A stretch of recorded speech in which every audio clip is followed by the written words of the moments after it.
那回答的执行长黄仁勋按算伫北树科 T17、T18两地地，要成立回答的台湾总部。台北市长蒋万安表示，市府会积极来协调，嘛会协助。也毋过今嘛表出讲，郭文哲在做市长的时，北树科的土地有民主审议的争议。也那台北市文化局是回应讲，当时并无违法。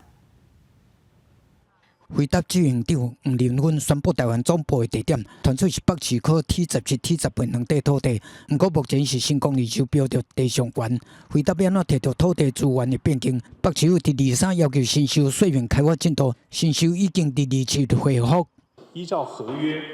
确实可以双方合意解约，或者依照合约，新售，他在建物完成取得使照，经过我们同意，他是可以将地上权移转给第三方；又或者他建物完成之后取得使照，他可以出租给第三方。不过北树科土地争议继续咧滚价，这个区原本是荒地、农地，伫2014到2022年，前台北市长郭文哲在任的时阵，开始征收土地，怎说人别讲土地用俗嘅强制征收，有破坏古迹的问题。大部分委员都希望要保留。那注意到一件事情是，文资委员会里面的官派委员没有一个有意见，都没有发生。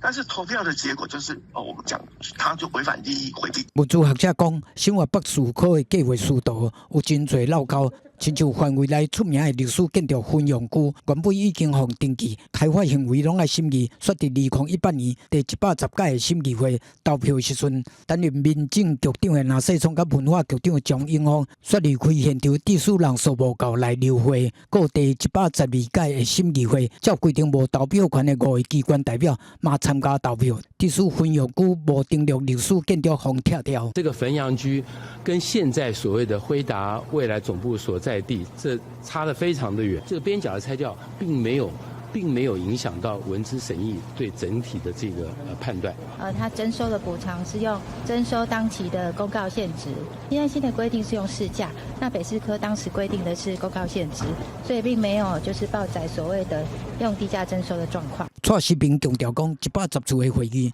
，2个首长离开是去教育委员会开会，那112次的会议，5个官员就说迄阵无违法，是有人向监察院告发。2019年4月以后，文化部文资局才开始修法，认定首长对相关案情拢爱回避，即马检视并无违法的情形。记者综合报道。